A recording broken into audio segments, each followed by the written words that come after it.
3 times my hands came together behind him, and as often returned to my breast again.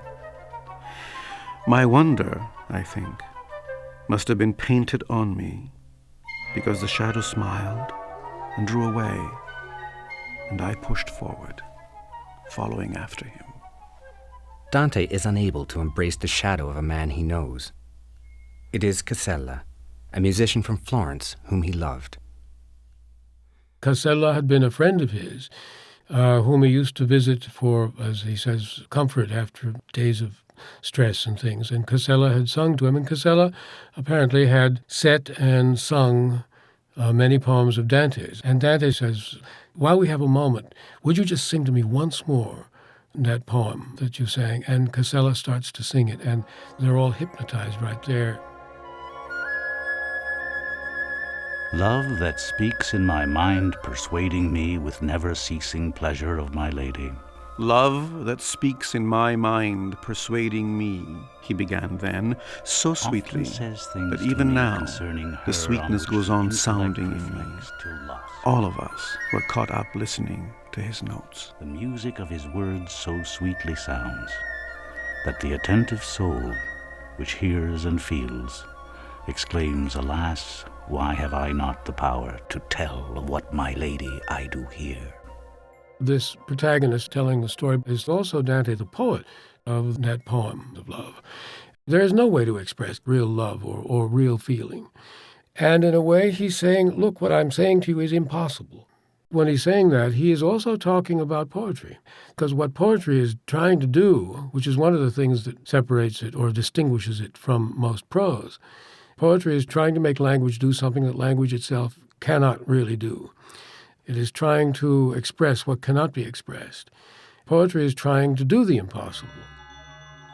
Everyone is lingering on the shore, listening to Dante's old love poem as Casella sings it, and caught up in the attempt of poetry to do the impossible. Suddenly, Cato, the Roman poet, interrupts the scene. Cato is a kind of overseer of purgatory. He shouts at the penitents to get going, and the crowd scatters in one of Dante's most memorable epic similes. As doves, when they are picking up wheat or weed seeds all together, quietly feeding, if something should appear that frightens them suddenly, abandon what had tempted them, seized as they are by what matters more to them. So I saw that fresh troop abandon the singing and wheel away toward the slope like one who goes without knowing the direction. Nor were we less prompt in our leaving. All the rest of the songs that Dante hears in the Purgatorio are sacred songs. The only one that is not a sacred song is the one that Casella sings. And that's why the souls and Dante and Virgil are rebuked for listening to Casella's song, because it is beautiful, it's enthralling, but it stops them. It prevents their movement. In the Inferno, each sinner is static. He or she is placed according to the most representative sin, the sin that defined their life, and a sin from which they never detach themselves. So unlike the Inferno, which is static, the Purgatorio has movement, and it's a journey. As long as the souls move, they are in harmony with the will of God.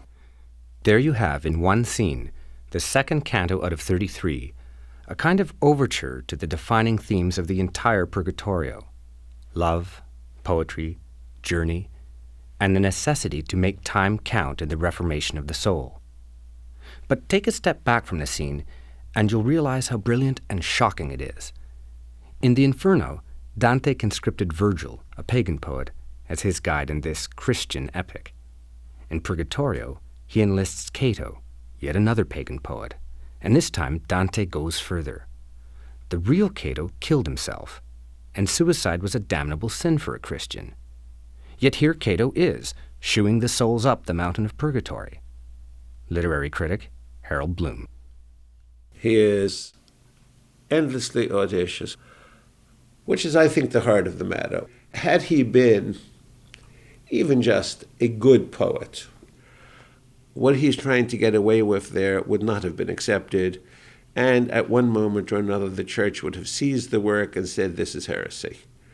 But the amazing poetic power of it, the unprecedented strength of it, which is imaginative, intellectual, rhetorical, linguistic, visionary, is so astonishing that you just bow before it.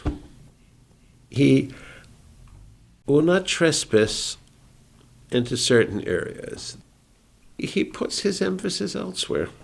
He puts his emphasis where there is most freedom for him to live and move and have his own being, to get his own way, really, to impose himself, which is what he has done. It's worth pointing out that Cato doesn't interrupt the singing of Dante's secular love poem until it's completely over. Dante isn't undermining the spiritual tenor of what he's creating in Purgatorio. It's just that he's writing by his own rules.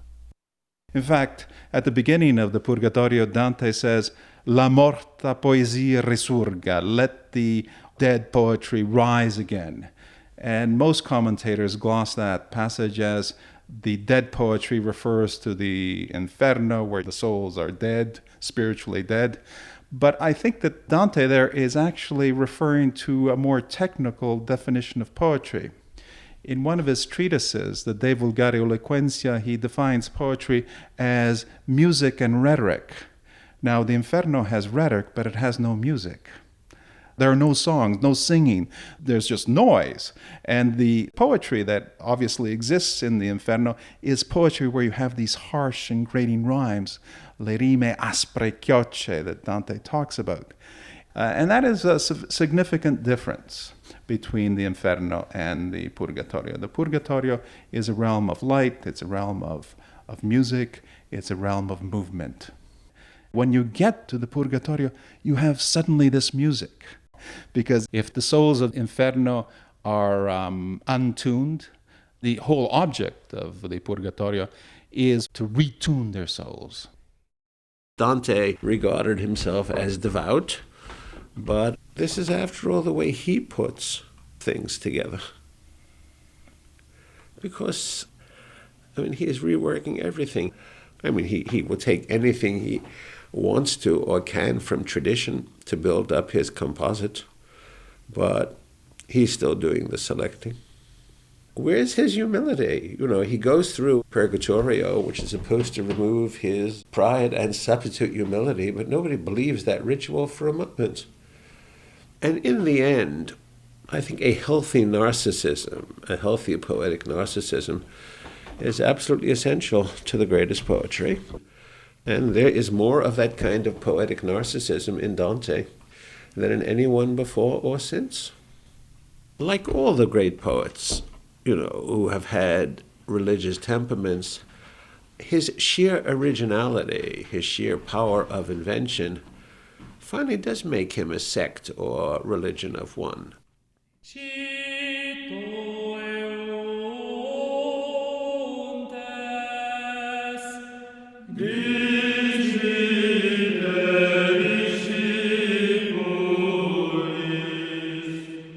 Canto 4. Dante and Virgil walk about 1,000 steps, Dante says, until they reach the mountain of Purgatory and begin to climb. Noi salavam per entro il sasso rotto, e d'ogni lato ne stringea lo stretto. We climbed up inside, where the rock was split, and a surface pressed upon us on all sides, and we needed hands for the ground, as well as the feet. The summit was higher than the eye could reach. I was exhausted when I began to say, "Oh, sweet Father, turn your head and see. I will be here alone, unless you wait for me." My son, haul yourself up that far, he said, pointing to a ledge a little higher that ran around the whole side of the hill. His words had such power to spur me on that I made myself crawl up after him until I had the terrace under my feet.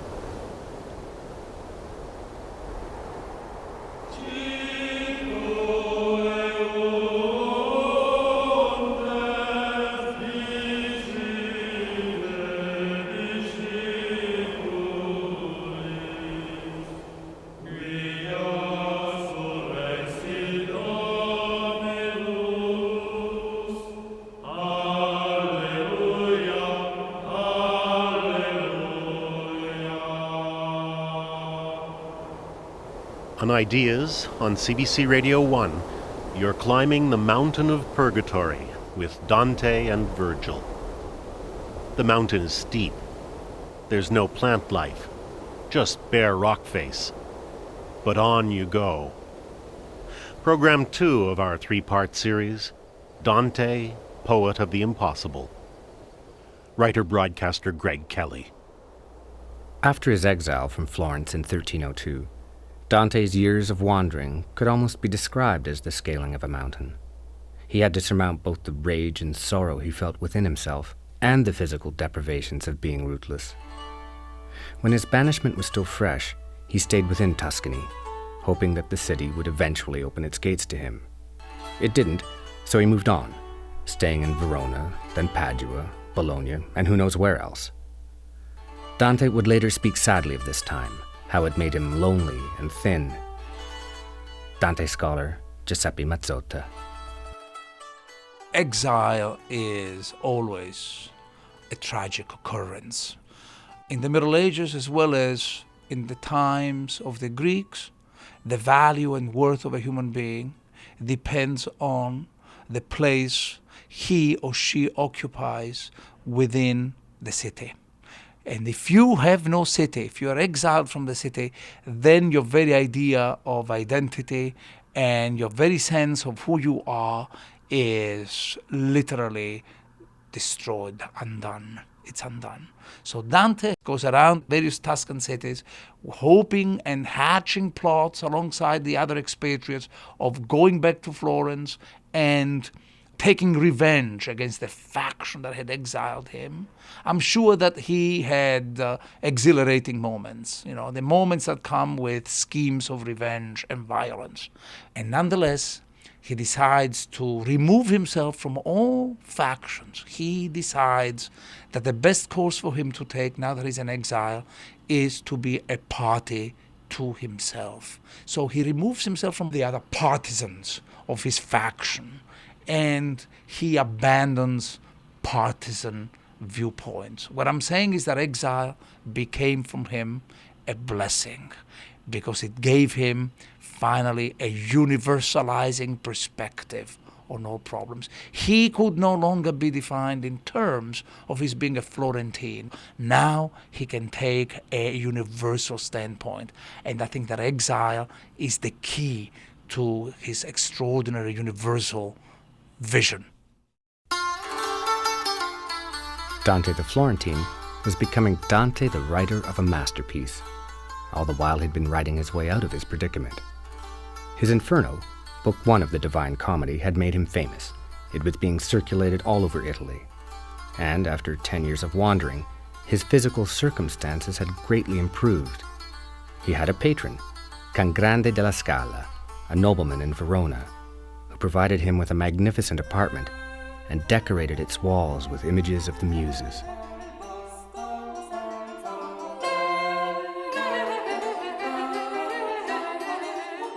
All of which prompts a happier view of the later years of his exile, according to literary critic Harold Bloom.